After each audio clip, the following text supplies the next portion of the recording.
Hey guys, welcome to AP Biology Video 1 for our Statistics unit. All right, so we're going to talk about claim or hypotheses or prediction. So what's the difference between these? This can be very difficult for many students to sort of think about because we've been taught mostly up through middle school that a hypothesis was something like, if we did this, then that will happen. Well, that's not really a hypothesis, that's a prediction. Anyways, I'm going to use a lecture that was done by a friend of mine, Dr. Desi Demova, who's this crazy Bulgarian lady that teaches up in Maryland, but she's a good friend of mine and a lot of fun to be around. So anyways, here we go. Okay, so we're going to start off with a little quote by Albert Einstein. I am neither clever nor especially gifted. I am only very, very curious. And that's the great attitude to have if you're going to be in the sciences. Okay, because that's basically what we do. We are curious about how the world works and we try and figure it out. So with this, like we said, every scientific experiment does start with a question.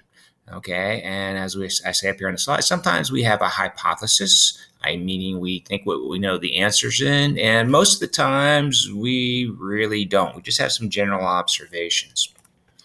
So we do make statements based on evidence. So I'm going to give you a little scenario here. So we've got three friends are traveling through Scotland together. This is their first visit to Scotland for each of them.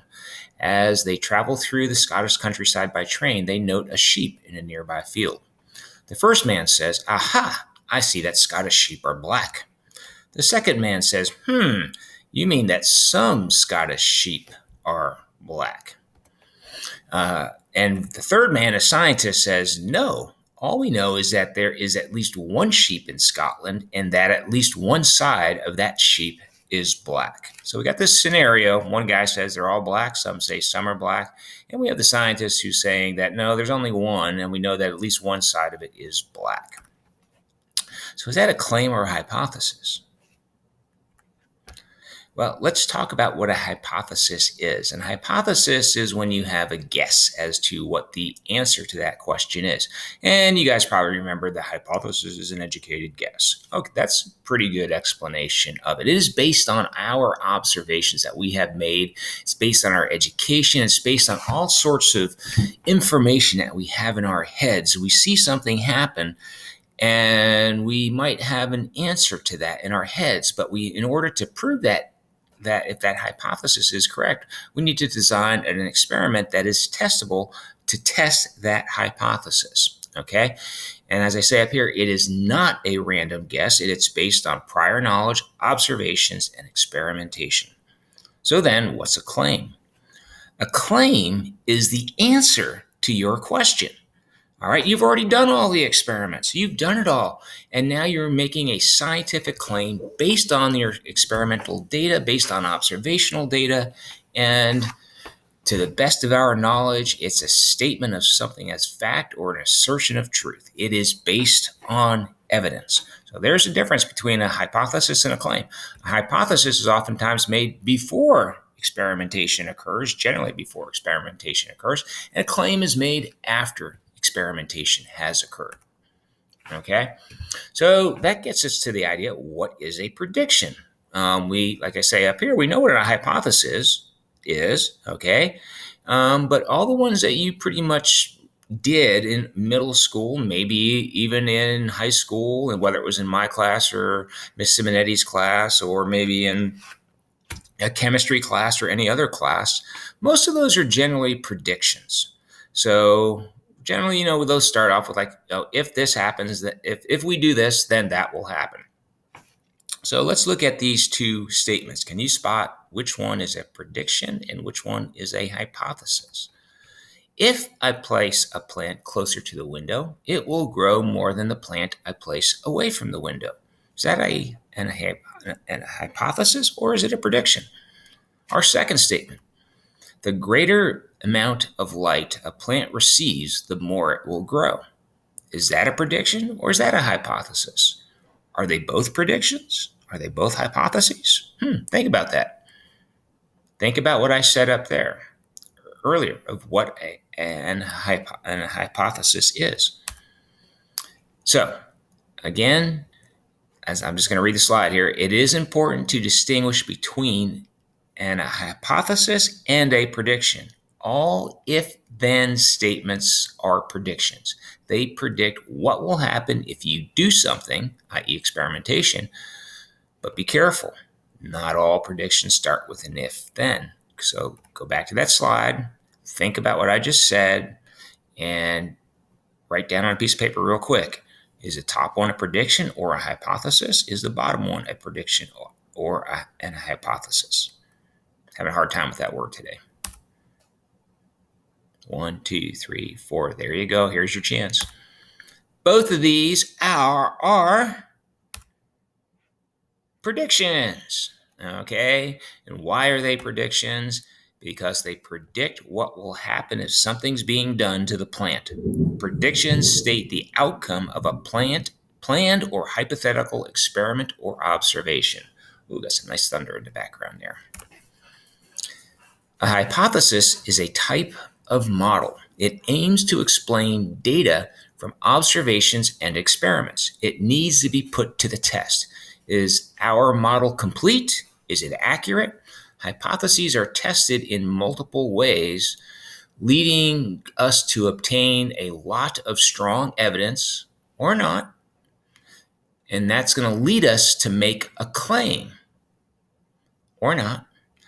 All right. So my hypothesis, my model is accurate. That's what we're trying to say. My hypothesis, my model is accurate. Okay.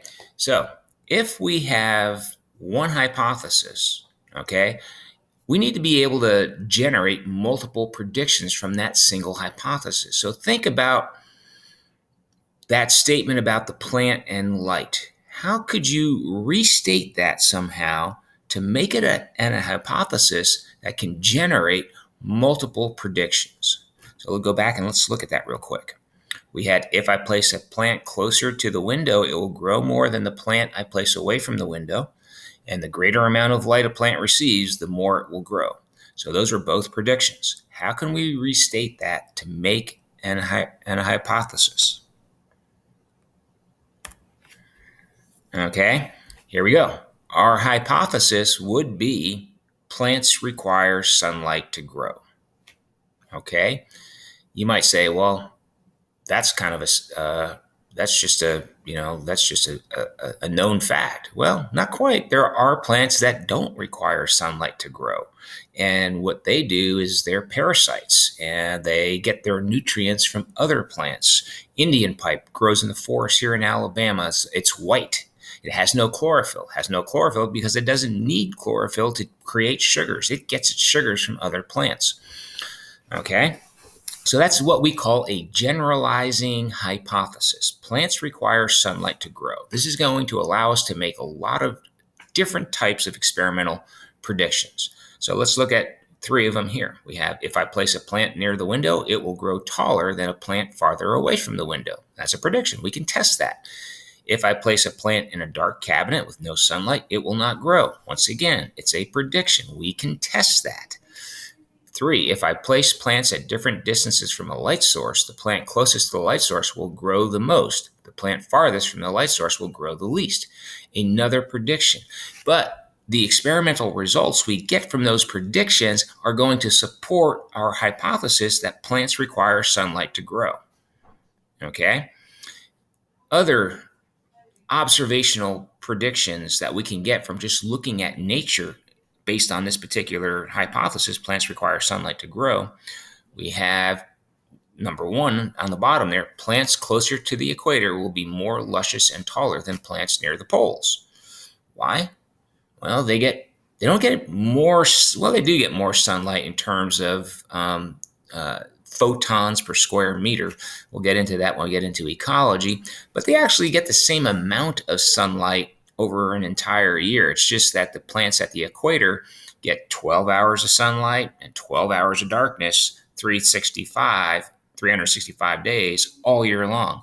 Whereas plants that are growing in the Arctic get the same amount of hours of sunlight. It's just that they get 6 months of a fair amount of sunlight, a lot of sunlight in some of those months, and then 6 other months where they really don't get any at all. But overall, it's about the same. Okay, so it's more evenly dispersed on the equator, and the intensity of sunlight is also much stronger. So more photons per square meter. So we got our 3 claims here. What's the evidence? Is there enough evidence? All right, so think about it. The first one was Scottish sheep are black. Do we have enough evidence to make that claim? Some Scottish sheep are black. Do we have enough evidence to make that claim? In the last one, there's at least one sheep in Scotland, and that at least one side of that sheep is black. Can we call that a claim? Remember, what is a claim? It's based on evidence that we can see. So all of the evidence supports one of these statements. Okay? So which of the 3 statements is a claim, and what are the other 2 statements? So hopefully you figured out that the bottom statement is a claim. Okay? The top 2 statements can be hypotheses. But the bottom statement is a claim based on evidence and facts that we have. All the evidence that we have says that there's at least one sheep in Scotland, and at least one side of that sheep is black. Okay? Again, they can sound very similar. They both read or sound as statements of fact and truth. And again, the difference, as I said earlier, is that we make a claim after we gather and analyze data that offers strong support / evidence for the statement. A hypothesis is made before the data is collected and analyzed. You don't need to have a hypothesis to be able to make a claim based on evidence. Okay, just like the guys going through this, looking at the sheet, they can make a claim there. All right, so let's practice with predictions and hypotheses. All right, you're going to open up your hypothesis or prediction Google Doc, which is found in the Week 2 folder, and you're going to go ahead and do that for homework tonight. All right. Thank you for watching this video.